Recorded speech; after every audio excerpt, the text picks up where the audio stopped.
This So, is where the missing 411 come from. The missing information? What missing information? No, the missing 411. What do you mean by that? Which is all these people have mysteriously disappeared in force. If you've listened to many tech enthusiasts in the past few years, they'd tell you that the growth of technology has essentially made the world a much smaller place.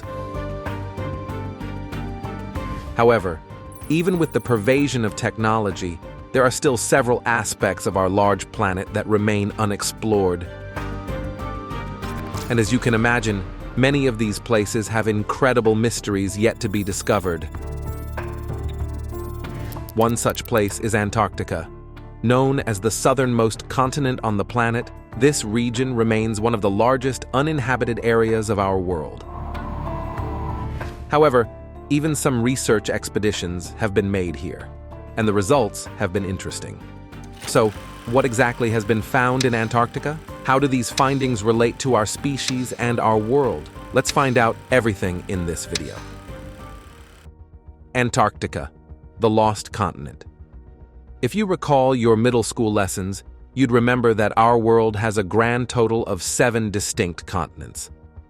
However, while we know much about the other 6, Antarctica remains the one continent that is shrouded in so much mystery and controversy. As I said, Antarctica is the southernmost continent in the world. It is home to the South Pole, and it's a cold, remote area in the southern hemisphere encompassed by the Antarctic Convergence.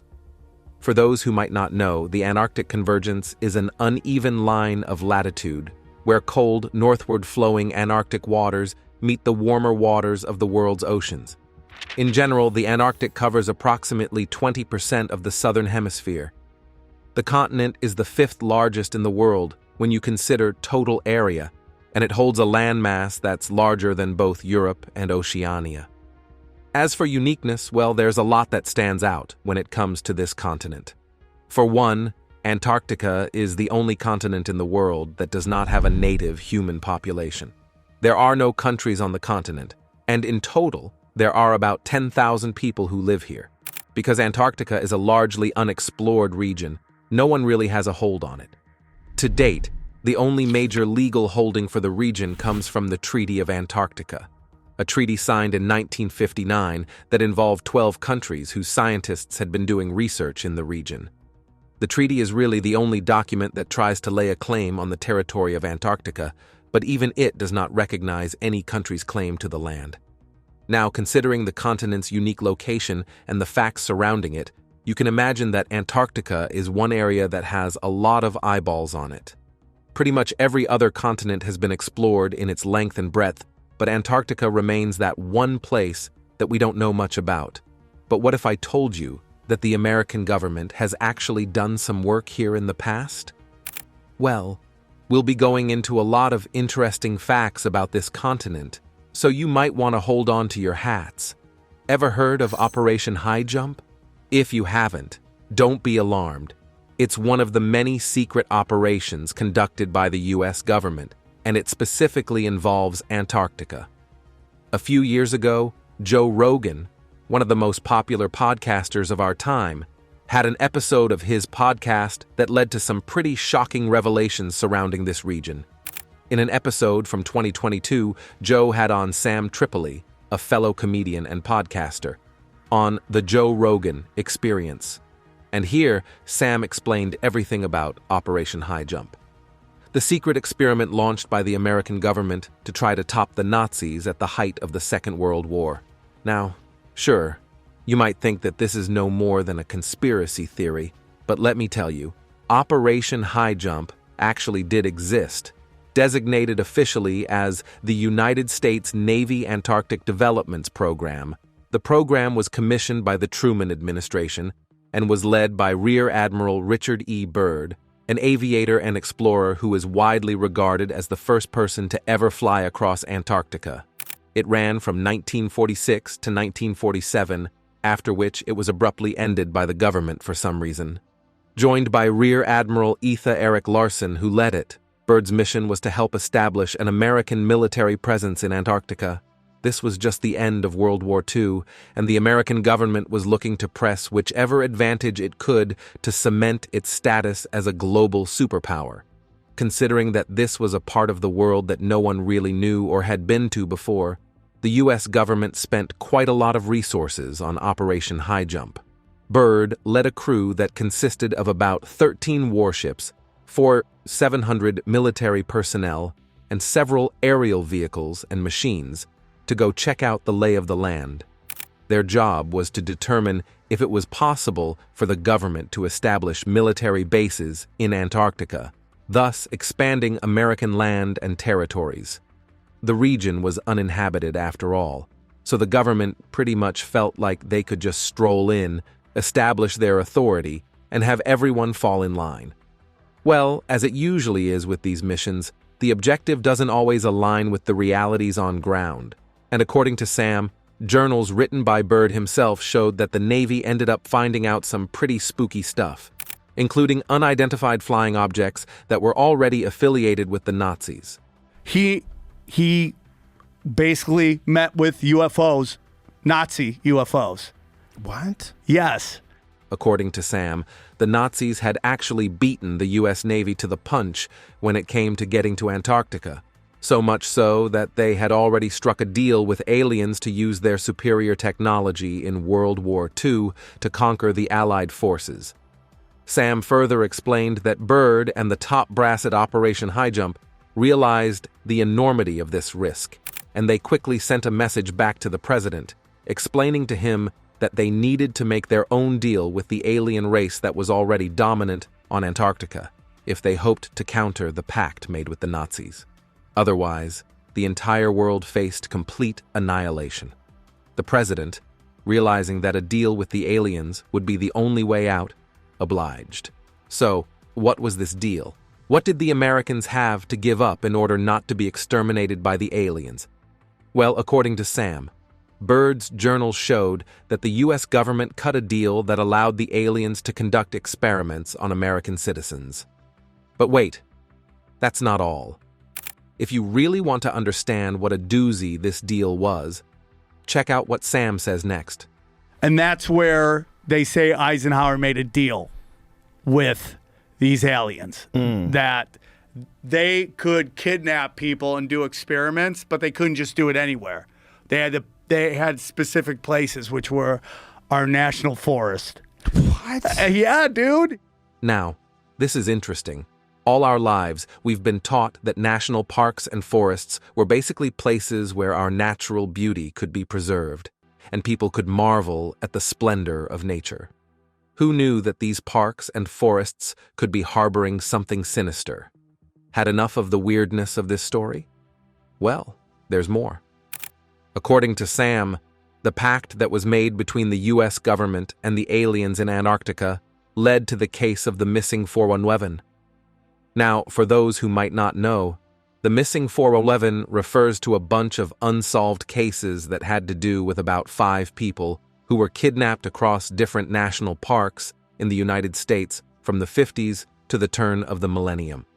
A documentary has already been made to this effect, and it chronicles the stories of these people who went to national parks, only to never be seen again.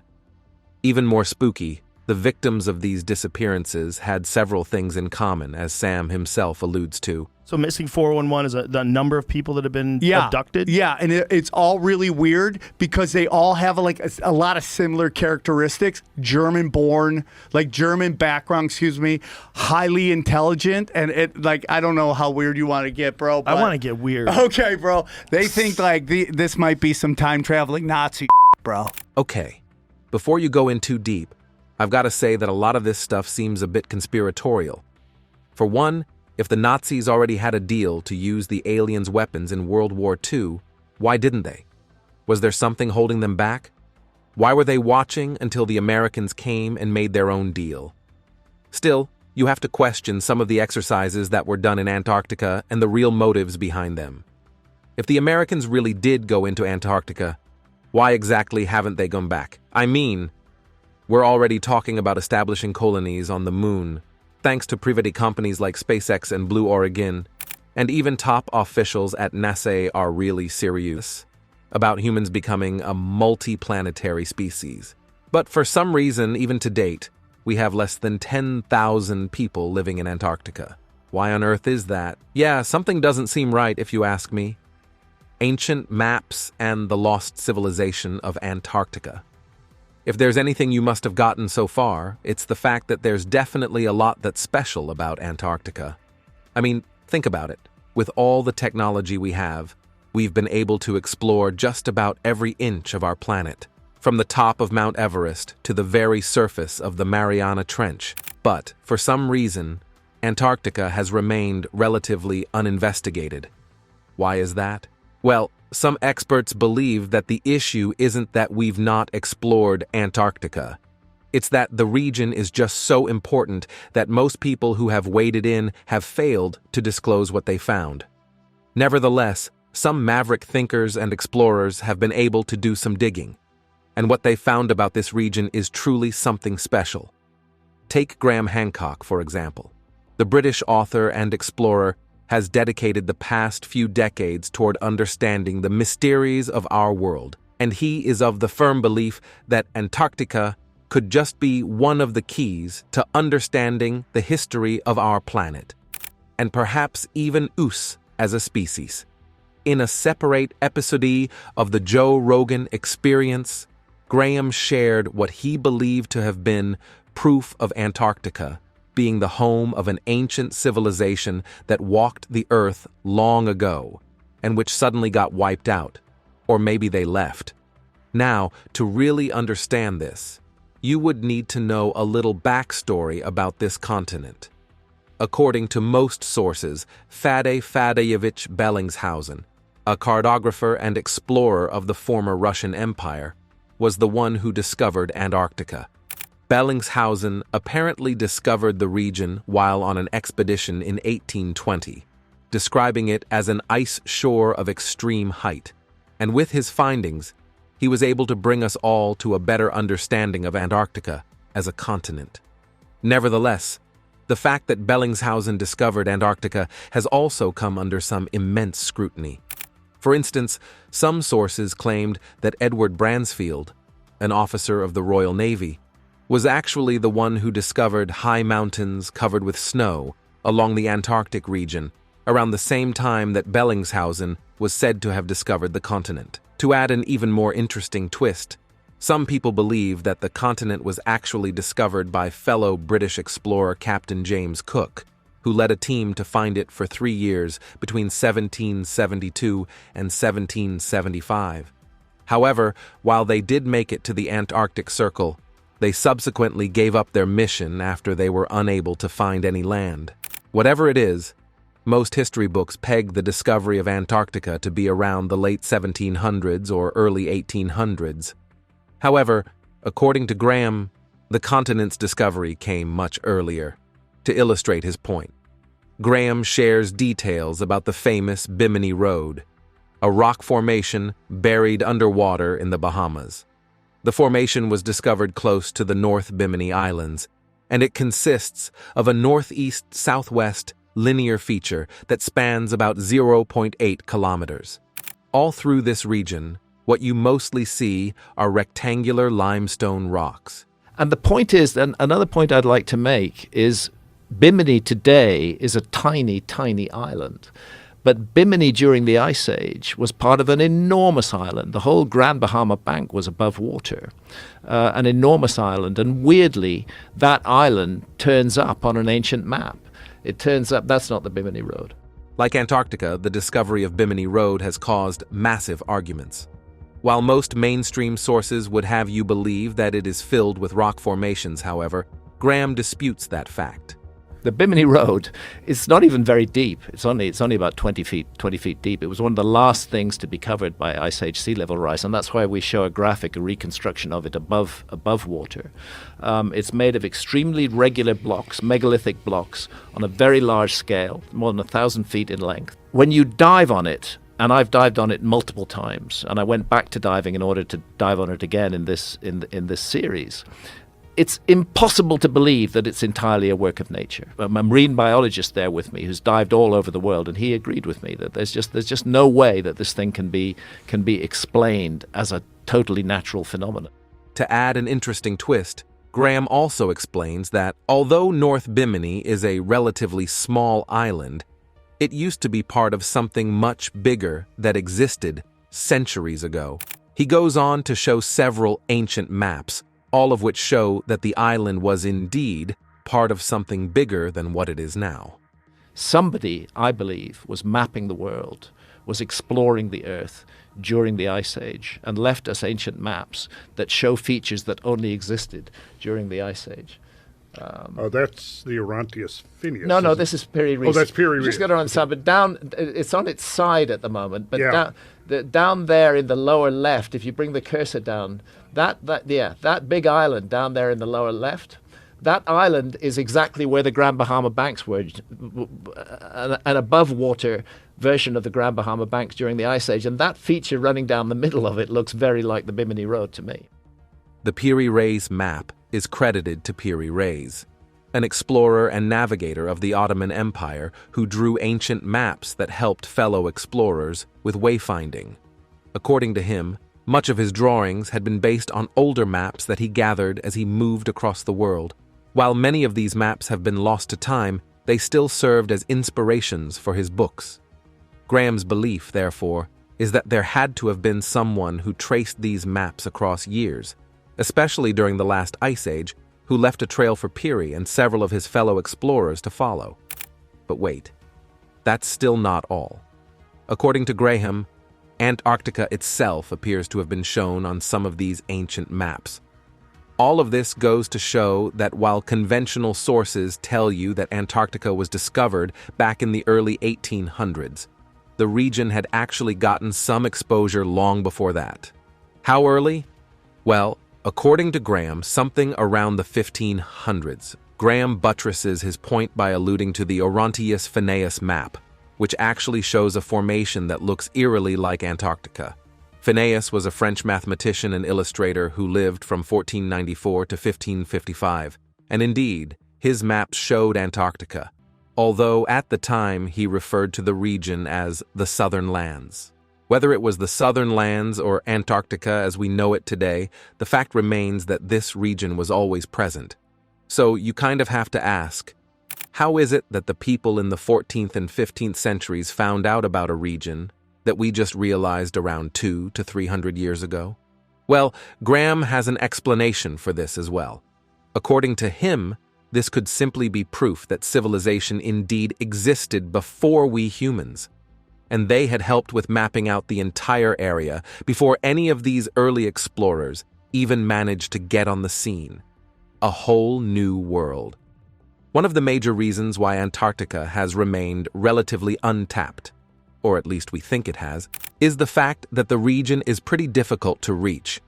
Anyone who wants to get into Antarctica will need to plan extensively, using massive resources and a lot of gear to make sure that they can get into the continent and even settle. This is the major reason why, in most cases, you find governments, government agencies, or a few private organizations leading the charge to explore the icy continent.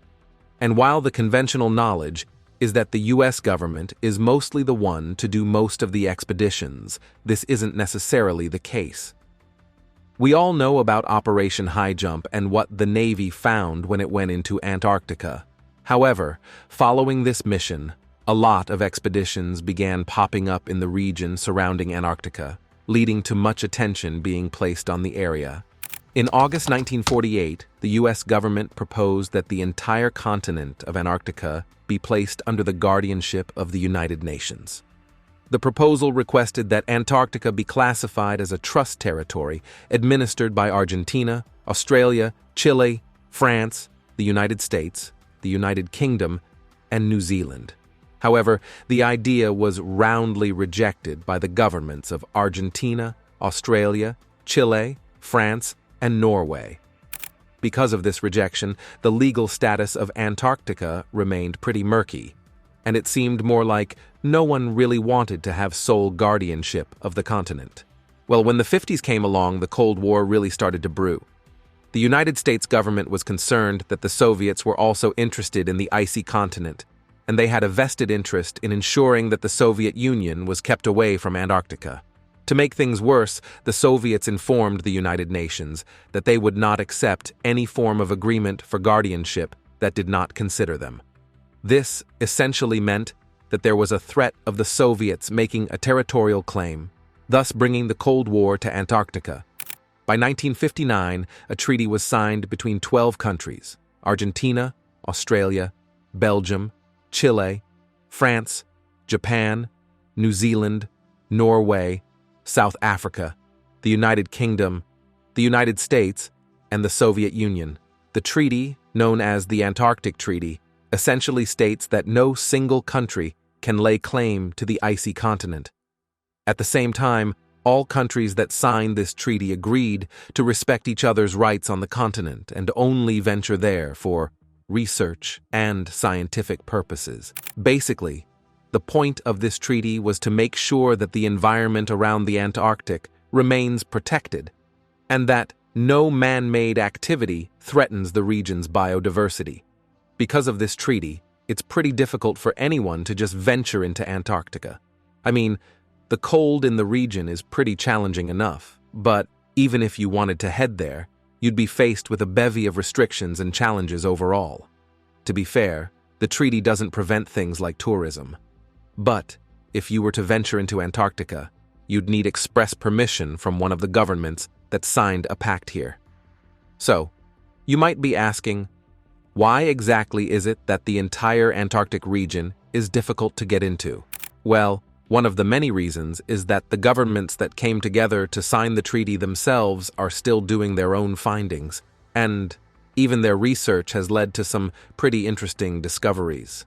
For instance, it was recently discovered that Antarctica comes with an entirely different ecosystem that's pretty much been thriving over the past few centuries. Up until now, about 400 lakes have been found underneath the surface of the Antarctic floor. The lakes are under about 3 kilometers of ice, and scientists believe that they were formed when Antarctica separated from Gondwanaland, a supercontinent that broke up during the Jurassic period. The presence of underwater pressure allowed the lakes to keep flowing for all these years, preventing them from freezing and joining the ice formation. The largest of these lakes is Lake Vostok.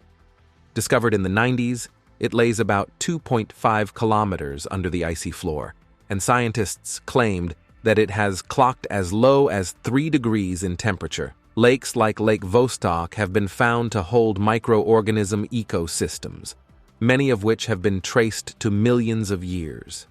And despite not being exposed to any light, these species continue to live and thrive, feeding instead on gases like ammonium and methane produced under the ocean floor and Antarctica's pyramids and forgotten plant life. So anytime a reference is made to pyramids, probably the first thing you think about is Egypt. The pyramids of Giza are among the most magnificent structures known to man, and many believe that they are evidence of ancient civilizations that lived long before even the earliest Egyptians. Think about it. The pyramids are massive structures, with the biggest one, the Great Pyramid, weighing over 6 million tons and consisting of over 2.5 million individual bricks. At the same time, several of the pillars used in constructing these pyramids were said to have been drawn from quarries that were at least 500 miles away. Even with today's advanced construction technology, it would have been almost impossible to achieve this. So, how is it that the ancient Egyptians managed to? To date, no one knows who built the pyramids or when they were built. And, in all their splendor and beauty, these structures remain the most mysterious parts of our known world. But, while the pyramids of Giza are definitely awesome in their own right, what if I told you that Antarctica has pyramids that are even older? Back in 2016, satellites hovering above the Antarctic region plucked up an interesting sight. It appeared to have been a pyramid that was peeking just outside the ice, with its top being visible through the icy mountain formations. According to reports, it seemed that the ice in the mountains had melted just enough to expose the tip of the pyramid.